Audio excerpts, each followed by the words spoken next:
Hello student, आज मैं आप लोग को लिम्फोसाइट्स के बारे में बताऊंगी। लिम्फोसाइट्स जो होती हैं ये वाइट ब्लड सेल्स की एक टाइप होती हैं और ये हमारे इम्यून सिस्टम में बहुत ही इंपॉर्टेंट रोल प्ले करती हैं। और जितनी भी जो हमारी वाइट ब्लड सेल्स होती हैं वो एक्चुअली में 5 प्रकार की होती हैं, लेकिन the most important lymphocyte cells of our immunity is most important lymphocyte cells जो होती हैं वो हमारी बी सेल और टी सेल्स होती हैं और ये हमको इम्यून रिस्पॉन्स डेवलप करने में या हमारे बॉडी में इम्यूनिटी डेवलप करने में इम्पॉर्टेंट रोल प्ले करती हैं। तो आज हम लिम्फोसाइट्स के ही बारे में पढ़ेंगे कि लिम्फोसाइट सेल्स क्या होती हैं और ये कितने प्रकार की होती हैं और इनका फंक्शन क्या होता है। तो व्हाट आर दीज? तो यदि हम लिम्फोसाइट्स की बात करें तो constitute 20 to 40% of the body's white blood cells and 99% cells in the lymph. यदि हम एक्चुअल वाइट ब्लड सेल्स की क्वांटिटी को देखें तो जो लिम्फोसाइट सेल्स का कॉन्सेंट्रेशन रहता है वो 20 से 40% रहता है टोटल वाइट ब्लड सेल्स का, और 99% सेल्स जो होती हैं वो लिम्फ में पाई जाती हैं। Circulate continuously in the blood and lymph and migrate into the tissue space. और ये जो सेल्स होती हैं ये हमारे ब्लड में कंटिन्यूसली सर्कुलेट होती रहती हैं, इसके साथ ही लिम्फ में, और बहुत सारे हमारे टिश्यू के बीच में जो स्पेसेस होती हैं उसमें भी ये सेल्स जो होती हैं ये माइग्रेट करती रहती हैं। On the basis of function and cell membrane important mainly 3 types of lymphocyte cells. यदि हम इनके फंक्शन को देखें और इनके सेल मेम्ब्रेन में क्या कंपोनेंट्स पाया जाता है उसके आधार पर यदि हम लिम्फोसाइट सेल्स को डिवाइड करें तो लिम्फोसाइट सेल्स जो होती हैं एक्चुअली में 3 प्रकार की होती हैं। First B cells, T cells and NK cells. It is also called natural killer cells. तो सबसे पहले हम बात करेंगे बी सेल्स की। तो जो बी सेल्स होती हैं, B cells are B lymphocytes are a type of lymphocytes in the humoral immunity of the adaptive immune system. B cells जो होती हैं ये हमारे लिम्फोसाइट्स की एक प्रकार की सेल्स होती हैं जो कि हमारे शरीर में ह्यूमरल इम्यूनिटी या एडॉप्टिव इम्यूनिटी को डेवलप करने में बहुत ही इंपॉर्टेंट रोल प्ले करती हैं। B cell can be distinguished from other lymphocyte such as T cells and natural killer cells by the presence of protein on the B cell's outer surface known as a B cell receptor or immunoglobulin. B cells जो होती हैं इनको other lymphocyte से हम distinguish कर सकते हैं, different कर सकते हैं, जैसे कि टी सेल और नेचुरल किलर सेल से, क्योंकि इनके surface by the presence of a protein on the B cells outer surface known as B cells receptor. क्योंकि इनके सरफेस पे चाहे कोई भी लिम्फोसाइट सेल्स होती है उसके सरफेस पे सरफेस प्रोटीन्स पाए जाते हैं जो अलग अलग प्रकार के होते हैं, जिनके बेसिस पे हम इनको डिफर कर सकते हैं। और the specialised receptor protein allow a B cell to bind a specific antigen. और जो बी सेल्स के ऊपर जो सरफेस जो रिसेप्टर्स प्रोटीन्स पाए जाते हैं वही एंटीजन को बाइंड करने में अलाउ करते हैं। इन बर्ड्स यदि हम बी सेल का नाम लें कि बी लिम्फोसाइट्स का नाम कैसे बी सेल बोला गया, तो in birds B cell mature in the bursa of Fabricius. The name of B cells comes from the names of the organ. जब इसकी डिस्कवरी हुई तो इसको सबसे पहले बुर्सा ऑफ फैब्रिकस जो बर्ड्स के क्लोएका के डार्सल पार्ट्स में पाया जाता है वहाँ पर इसके ओरिजिन को ऑब्जर्व किया गया, इसके मैच्योरेशन प्रोसेस को देखा गया। तो चूँकि इसका ओरिजिन बी सेल्स, इसका जो बी नाम पड़ा है वो बुर्सा ऑफ फैब्रिकस, बुर्सा का बी इनिशियल लिया गया है। लेकिन मैमल्स की हम बात करें तो एक्चुअली में ये हमारे बोन मैरो में फॉर्म्ड होती हैं, और बोन मैरो में फॉर्म्ड होने की वजह से भी इनको बी फॉर बोन मैरो, तो बी लिम्फोसाइट सेल्स को इसलिए इनको शॉर्ट में हम बी कहते हैं। और एक्चुअली में ये बनती तो बोन मैरो के अंदर है, लेकिन इनका जो मैच्योरेशन प्रोसेस होता है वो कई जगह होता है, लेकिन इनके बनने की वजह से, ओरिजिन की वजह से इनको इनिशियल उनका लेटर दिया गया बी सेल्स। उसके बाद हम बात करते हैं, चूँकि जो बी सेल्स होती हैं वो एंटीबॉडी डेवलप करने में बहुत ही इम्पॉर्टेंट रोल प्ले करती हैं। तो ये चूँकि ह्यूमरल इम्यूनिटी प्ले करती हैं, और हमारी जो एंटीबॉडी जब भी कोई फॉरेन पार्टिकल हमारे शरीर में एंटर करता है तो हमारे बॉडी उसके अगेंस्ट रिस्पांस करता है और उसके अगेंस्ट एक प्रोटीनेशियस सब्सटेंस पदार्थ का सिक्रेशन करता है जिसे कि हम एंटीबॉडी कहते हैं।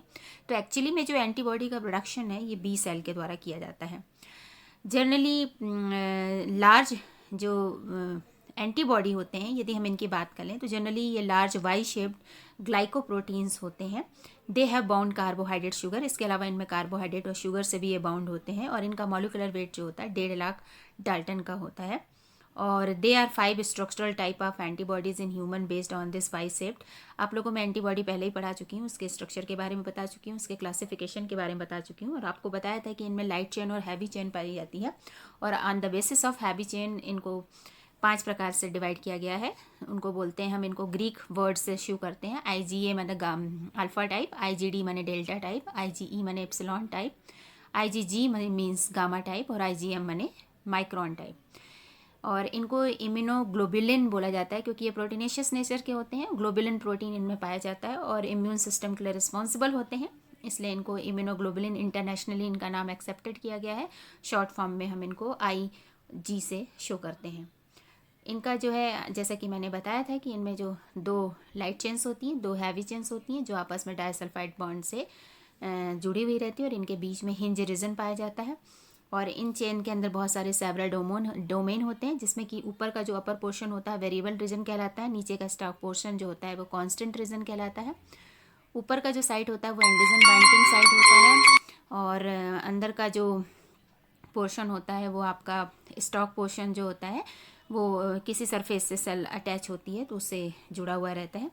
तो ये एंटीबॉडी का जो कॉमन फीचर्स है, स्ट्रक्चर है, इसको अभी हम चूँकि पढ़ चुके हैं। अभी हमें यहाँ पर सिर्फ लिम्फोसाइट सेल्स के बारे में पढ़ना है कि लिम्फोसाइट सेल्स क्या होती है। तो ये हो गया।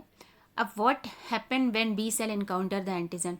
एंटीबॉडी के बारे में इसलिए बताया क्योंकि जो बी सेल होती है यही एंटीबॉडी का प्रोडक्शन करती हैं, इसलिए एंटीबॉडी के स्ट्रक्चर के बारे में बताया। तो अब हम जब कोई एंटीजन हमारे बॉडी में एंटर करता है तो बी सेल कैसे इनकाउंटर करती है, तो इस डायग्राम से आप देख सकते हो। तो यहाँ पर आप देख सकते हो कि ये बी सेल है, नंबर पड़ा हुआ है 1 2 3 4 5। तो नंबर 1 पे आप देख सकते हैं कि बी सेल्स जो होती हैं, बी सेल्स होती है, जैसे ही कोई एंटीजन एंटर करता है तो ये बी सेल में आपका रिसेप्टर साइट पड़ा होता है, जिसको BCR बोलते हैं हम, बी सेल रिसेप्टर। उस बी सेल रिसेप्टर में ये एंटीजन जो होता है वो फिट होता है रिसेप्टर्स के द्वारा। रिसेप्टर का काम ही होता है कि किसी भी एंटीजन को रिसीव करना, वो रिसीव कर लेता है। और जैसे ही यहाँ पर आप देख सकते हैं कि B cell encounter and bind to antigen, antigen को बाइंड करती है। एंड सेकेंड नंबर पे लिखा है कि B cell respond to antigen by proliferating. और जैसे ही एंटीजन जो है बी सेल से बाइंड होता है, बी सेल एकदम एक्टिवेट हो जाती है, स्टिमुलेट हो जाती है और प्रोलिफरेशन प्रोसेस स्टार्ट कर देती है।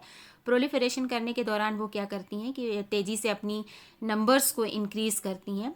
तो उसमें some B cell differentiate into long lived memory cell बना लेती हैं, और other B cell differentiate into plasma cell. तो इसमें क्या होता है कि जब ये प्रोलिफरेट होती हैं तो कुछ इसमें मेमोरी सेल लॉन्ग लिव्ड वाली मेमोरी सेल्स बनाती हैं, और कुछ प्लाज्मा सेल्स में ट्रांसफॉर्म होने लगती हैं। और यही प्लाज्मा सेल्स आगे चलकर आप यहाँ पर दे सकते हैं 3 4 5 पॉइंट में दे सकते हैं कि ये प्लाज्मा सेल आगे चलकर क्या करती हैं, प्रोटीनेशियस सब्सटेंस एंटीबॉडी का प्रोडक्शन करती हैं, जो वाई शेप्ड का आप यहाँ पर देख रहे हो, एंटीबॉडी का प्रोडक्शन कर रही हैं। और ये एंटीबॉडी जो होते हैं हमारे एक्स्ट्रा सेलुलर जो भी बॉडी फ्लूइड होते हैं उनमें ये क्या करती हैं, सर्कुलेट हो जाती हैं, जैसे कि सलाइवा है, ब्लड है, लिम्फ है।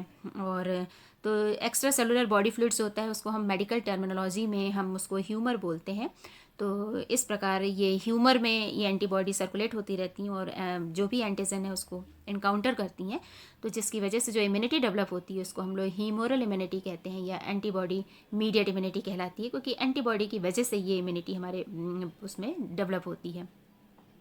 उसके बाद जो सेकेंड टाइप की हम सेल की बात करें, टी सेल्स, तो जैसे कि बी सेल्स बोन मैरो से या बुर्सा फैब्रिकेस से ओरिजिनेट हुई थी, इसलिए इसका नाम बी सेल्स पड़ा था उसका इनिशियल लेटर से। इसी तरह से जो टी सेल्स होते हैं ये भी थाइमस, हमारे शरीर में एक ग्लैंड होती है थाइमस। वैसे तो इन्हें बोन मैरो से इनका जो ओरिजिन होता है वो बोन मैरो से ये ओरिजिनेट होते हैं, जनरेट होते हैं, लेकिन इनका जो मैचुरेशन होता है, जैसे कि एक होता है ना कि बच्चा माँ के गर्भ से बच्चा जब पैदा होता है तो लेकिन पैदा तो होता है, लेकिन बाद में जब वो अपनी स्कूल जो भी अपनी लाइफ की बहुत सी चीज़ें सीखता है तो वो स्कूल जाता है, तो स्कूल जाने पर भी बहुत सारी चीज़ें वो मैच्योर होता है और सारी चीज़ें एक्सेप्ट करता है, सीखता है अपनी ज़िंदगी को जीने। इसी तरह से सेल के बारे में भी कहा जाता है कि ये जन्म तो इनकी, यदि हम माँ की बात करें तो इनका जो माँ होती है वो एनिमल्स में बोन मैरो होती है, लेकिन ये मैचुरेशन और बाकी की जो सारी चीज़ें हैं वो थाइमस ग्लैंड में कंप्लीट करता है। इसलिए चूँकि थाइमस ग्लैंड में इसका मैचुरेशन प्रोसेस होती है, इसलिए इस सेल को थाइमस डिपेंडेंट लिम्फोसाइट सेल्स या शॉर्ट फॉर्म में टी कहा जाता है। थाइमस का टी इनिशियल लेटर लाया जाता है। और जैसे कि हमने बी सेल के बारे में बताया था कि बी सेल के सरफेस पर एंटीजन को पकड़ने के लिए रिसेप्टर्स होते हैं, इसी तरह से टी सेल के सरफेस पे भी टी सेल रिसेप्टर होते हैं जिनको TCR कहते हैं, बी सेल को BCR कहते हैं, इनको टी सेल कहते हैं, जो कि एंटीजन की बाइंडिंग के लिए जिनका यूज़ किया जाता है। They are called T cell because the mature in the thymus, जैसा कि मैंने आपको बताया। इसके अलावा यदि हम मैमल्स की बात करें तो थाइमस के अलावा ये टॉन्सिल, अपेंडिक्स और इसमें भी ये पाए जाती हैं T cells. And T cell receptor only recognise antigen that is bound to the cell membrane protein called MHSC। अच्छा, टी सेल की एक खास बात होती है कि ये एंटीजन को डायरेक्ट कैप्चर नहीं करती हैं, ये एंटीजन को तभी कैप्चर करती हैं कि जो हमारी बॉडी में एंटीजन प्रेजेंटिंग सेल्स पाई जाती हैं। जैसे ही एंटीजन हमारे बॉडी में एंटर करता है तो हमारे शरीर में 2 या 3 प्रकार की एंटीजन प्रेजेंटिंग सेल्स होती है जिनको शॉर्ट में हम APC बोलते हैं, जैसे कि मैक्रोफेज हो गया आपका, और बी सेल्स हो गई, और डेंड्राइटिक सेल्स। 3 प्रकार की हमारे यहाँ APC होती हैं, एंटीजन प्रेजेंटिंग सेल्स।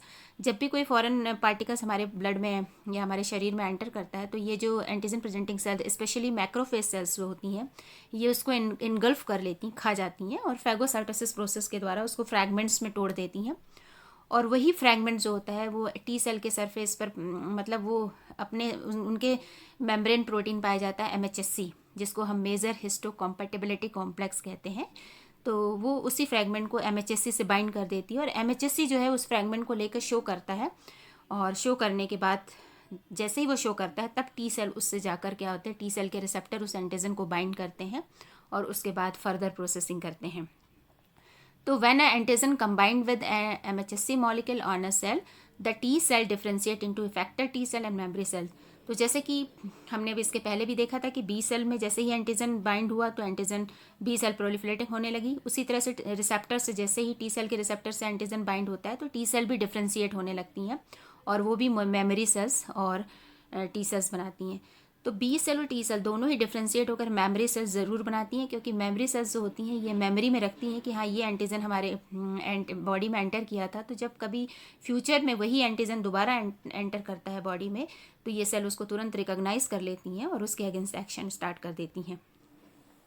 तो जैसे कि हमने MHSC की बात की कि जो टी सेल्स होती है ये डायरेक्ट एंटीजन को अटैक नहीं करती है, ये उन्हीं एंटीजन को इनएक्टिव करती है जो कि MHSC मेम्ब्रेन प्रोटीन के द्वारा बाउंड होते हैं। तो MHSC क्या होता है, तो जैसे कि पहले ही हमने बोला कि MHSC एक मेम्ब्रेन प्रोटीन है, और it is the set of cell surface molecule encoded by a large gene family which control a major part of the immune system in all vertebrates. तो जितने भी वर्टिब्रेट्स होते हैं उनके अंदर जो होता है ये, वैसे ह्यूमन बीइंग की बात करें तो क्रोमोजोम्स नंबर 6 में ये जो होता है क्लस्टर जीन्स का पाया जाता है, सेट ऑफ जीन्स पाए जाते हैं जो कि मेजर पार्ट्स होते हैं इम्यून सिस्टम का। और the major function of major histocompatibility complex is to bind a peptide fragment derived from pathogen. तो जैसे इनका मेन जो फंक्शन होता है, जो मैक्रोफेज सेल्स होती हैं जो भी पैथोजन्स को फ्रैगमेंट्स में तोड़ती हैं तो उस फ्रैगमेंट्स को ही ये बाइंड करते हैं and display them on the cell surface, और उसको सेल सरफेस पर डिस्प्ले कर देते हैं, और जिसको कि जो टी सेल के जो रिसेप्टर्स होते हैं वो उसको रिकॉग्नाइज करते हैं और फिर उसके बाद वो उस पर एक्शन करके उसको किल करते हैं। तो ये एक ऐसा प्रोसेस होता है जिसमें कि जो MHSC होती है वो एंटीजन के जो टुकड़े हैं उनको डिस्प्ले करती, लो भैया हमने पकड़ रखा है एंटीजन को, अब आके इसको आप अपना आगे का एक्शन करो। तो ये एक तरह से पेट्रोलिंग पुलिस की तरह काम करती हैं। जैसे कि आपने देखा होगा कि जो पेट्रोलिंग पुलिस होती है जब बाहर कोई जो भी चोर उचक्कों को पकड़ती है लेकिन वो उसको पकड़ के लाती है, सज़ा देने का काम कोर्ट करता है, तो सेम यहाँ पर जो MHSC मॉलिक्यूल होते हैं वो पेट्रोलिंग पुलिस होती है, वो डिस्प्ले करती है कि भाई ये एंटीजन है, और जो टी सेल्स होती है वो एक डिसीजन मतलब जज की भूमिका में रहते हैं कि हाँ इसको ये सज़ा देनी है, तो वो टी सेल करते हैं। तो टी सेल फिर उसको डायरेक्ट तो किल करते हैं। तो टी सेल्स जो होते हैं कोई किसी प्रकार का कोई प्रोटीनेसियस सब्सटेंस सीक्रेट नहीं करते हैं, ये डायरेक्ट एंटीजन को किल करते हैं। तो इनके द्वारा जो इम्यूनिटी डेवलप होती है उसको हम सेल मीडिएट इम्यूनिटी कहते हैं या CMI कहते हैं, क्योंकि टी सेल के द्वारा डायरेक्ट इम्यूनिटी डेवलप हो रही है तो उसको सेल मीडिएट इम्यूनिटी कहते हैं। और इम्यूनिटी का टॉपिक मैं आपको पहले भी पढ़ा चुकी हूँ और उसमें आपको समझा चुकी हूँ कि CMI क्या होती है, AMI क्या होती है। अब जो MHSC मॉलिक्यूल जो होता है, जब MHSC मॉलिक्यूल किसी एंटीजन को डिस्प्ले करता है और टी सेल में मौजूद रिसेप्टर उसको बाइंड करते हैं तो फिर टी सेल क्या होती है, डिफ्रेंशिएट होती है। तो ये टी सेल्स भी कई प्रकार की होती हैं डिफ्रेंशिएट होकर। उसमें पहला जो मेन टी सेल्स का टाइप्स है वो है helper T cells. Helper T cell को हम लोग TH सेल भी कहते हैं, और assist other white blood cells in immunologic process. ये जो होती हैं, चूँकि इनका नाम ही हेल्पर है, तो ये अदर इम्यूनोलॉजिकल प्रोसेस में ये हेल्प करती हैं। ख़ास तौर से ये बी सेल के मैच्योरेशन में बहुत फ़ायदेमंद होती हैं। ये हेल्पर सेल का काम ही ये होता है कि ये बी सेल के डिफ्रेंशिएशन प्रोसेस जब होती है तो बी सेल को मैच्योर करने में और उसको डिफ्रेंशिएट करने में एक्टिव रोल प्ले करती हैं। ये बी सेल्स इनकी वजह से बी सेल्स क्या होता है, प्लाज्मा सेल्स में कन्वर्ट होता है और मेमोरी सेल्स बनाता है, और प्लाज्मा सेल्स होती है वो आगे चलकर एंटीबॉडी बनाती है। इसके साथ ही ये cytotoxic T cells, macrophage cells और अदर वाइट ब्लड सेल्स के जो भी प्रोसेस हैं या फैगोसाइटोसिस प्रोसेस हैं, इन सबको ये एक्टिवेशन में बहुत हेल्प करती है। इसका नाम ही हेल्पर सेल्स है, तो ये हेल्प ही करती हैं हर किसी की। तो जितनी भी इम्यूनोलॉजिकल प्रोसेस हमारे ब्लड सेल्स में होती हैं, जो वाइट ब्लड सेल्स के थ्रू होती हैं, तो इसमें हेल्प करने का काम हेल्पर टी सेल्स करती है। इस सेल्स को हम CD4+ टी सेल्स भी कहते हैं, because they express the CD4 glycoprotein on their surface. इनको CD4 इसलिए कहा जाता है, CD का फुल फॉर्म होता है क्लस्टर ऑफ डिफरेंशिएट, और इनकी चूँकि जो मेम्ब्रेन की सरफेस पे ये स्पेसिफिक प्रोटीन पाए जाते हैं, CD4+ इनको नाम दिया गया है, इसलिए T helper cell is also called CD4+ T cells. और these cells differentiate into effector cells that enable activation of B cell and T cells extra। जैसा कि हमने बोला कि ये B सेल के एक्टिवेशन में हेल्प करती है। तो ये डायग्राम आप देख रहे हैं, तो डायग्राम को मैं थोड़ा सा लार्ज कर रही हूँ। आप ये देखिए, ये येलो कलर की जो बनी है ये मैक्रोफेज सेल्स है, और ये ऑरेंज कलर का जो है माइक्रोब्स है। तो ये मैक्रोफेज सेल्स क्या करती है, ये फैगोसाइटोसिस की प्रोसेस करती है। ये चारों तरफ से उसको घेर लेती है माइक्रोब्स को, और उसको इनगल्फ कर लेती है, और माइक्रोब्स को ये डाइजेस्ट करके फ्रैगमेंट में तोड़ देती है। तो आप ऑरेंज कलर के देख ले पीसेस बने हुए हैं, और ये इसमें जो प्रोटीन बने रहते हैं, सेल्फ प्रोटीन इनके अंदर, ये ग्रीन कलर में आप देख रहे हैं। और एंटीजन चूँकि नॉन सेल्फ मॉलिक्यूल्स कहलाता है, क्योंकि ये बाहर से आया है। फिर ये क्या करती है मैक्रोफेज, आप देख रहे हो कि ये जो फ्रैगमेंट बन गए हैं माइक्रोब्स के, उनको ये प्रोटीन जो है ये बाहर डिस्प्ले कर देते हैं अपने मैक्रोफेज की सरफेस के बाहर। ये एंटीजन प्रेजेंटिंग सेल्स मैक्रोफेज कहलाती है, ये डिस्प्ले कर देती है। और जैसे ही डिस्प्ले करती है तो आप ये देखिए हेल्पर टी सेल्स जो होती है ये आकर इस पर क्या करती है, टी सेल के रिसेप्टर से ये, जैसे कि मैंने आपको पहले भी बताया कि टी सेल डायरेक्ट एंटीजन को बाइंड नहीं करता है। जब MHSC मॉलिक्यूल जो होते हैं इसको डिस्प्ले करते हैं तो ये इसको बाइंड करता है, और इसके साथ ही मैक्रोफेज सेल्स एक प्रकार के प्रोटीन का भी सिक्रेशन करती है जिसका नाम इंटरल्यूकिन फर्स्ट होता है। और ये इंटरल्यूकिन फर्स्ट जो है ये हेल्पर टी सेल्स को एक्टिव करता है, और हेल्पर टी सेल्स जो एक्टिव जैसे ही होती है तो ये बी सेल को एक्टिव करती है और साइटोटॉक्सिक टी सेल को एक्टिव करती है। और ये जैसे ही बी सेल एक्टिव होगा तो ये प्लाज्मा सेल में कन्वर्ट होगा और एंटीबॉडी बनाना चालू कर देगा। और जो साइटोटॉक्सिक टी सेल को ये एक्टिव करता है, तो साइटोटॉक्सिक सेल का काम होता है कि ये डायरेक्ट अटैक कर देती है एंटीजन को और उसको डिस्ट्रॉय करती है, और सेल मीडिएट इम्यूनिटी को डेवलप करती है। तो इस तरह से ये पूरा का पूरा जो है activation of helper T cell and its role in immunity, तो ये पूरा का पूरा टी सेल के फंक्शन को डिस्क्राइब, टी हेल्पर सेल के फंक्शन को ये डायग्राम पूरा डिस्क्राइब कर रहा है। तो समझ में आ गया होगा आपको। जैसे कि अभी मैंने कहा कि जो टी सेल्स होती हैं दो प्रकार की होती हैं, हेल्पर सेल और साइटोटॉक्सिक, और हेल्पर सेल ही साइटोटॉक्सिक टी सेल को एक्टिवेट करती है। तो साइटोटॉक्सिक टी सेल्स जो होती है इसका नाम इसलिए साइटोटॉक्सिक पड़ा क्योंकि ये एक प्रकार के टॉक्सिन का सिक्रेशन करती है। चूँकि सेल के द्वारा टॉक्सिन का सिक्रेशन होता है इसलिए इसको बोला जाता है साइटोटॉक्सिन। साइटो मीन्स होता है सेल, और toxin which trigger destruction of the pathogens DNA और परफोरिन विच इज प्रोटीन। ये क्या करते हैं, जो पैथोजन एंटर करता है उसको डिस्ट्रॉय करते हैं। और इसके अलावा या तो ये साइटोटॉक्सिन का सिक्रेशन करती है सेल, या एक परफोरिन नामक प्रोटीन का सिक्रेशन करती है, जैसे कि उसका नाम है परफोरिन। तो इसका नाम ही ये परफोरेशन का काम करता है। ये क्या करता है कि पैथोजन की जो प्लाज्मा मेम्ब्रेन होती है उसमें परफोरेशन कर देता है, परफोरेट कर देता है, जिससे कि उसका ऑस्मोटिक बैलेंस बिगड़ जाता है और सेल्स जो होती है वो रप्चर हो जाती है, तो उसकी वजह से वो लाइज्ड हो जाती है। लाइज माने डिस्ट्रॉय हो जाती है। इस सेल को भी जैसे कि टी हेल्पर सेल को CD4+ सेल कहा जाता था, जैसे इस सेल को भी CD8+ सेल्स कहा जाता है, क्योंकि इसके सरफेस पर भी CD8 ग्लाइकोप्रोटीन्स पाए जाते हैं। अच्छा, एक चीज़ ये हमेशा याद रखिएगा कि जो टी हेल्पर सेल्स जो होती है और जो CD4 सेल्स होते हैं वो हमेशा MHSC जो मेजर हिस्टो कॉम्पेटिबिलिटी कॉम्प्लेक्स, जैसा कि मैंने बताया मेम्ब्रेन सरफेस प्रोटीन होते हैं, ये भी दो प्रकार के होते हैं, फर्स्ट और सेकेंड।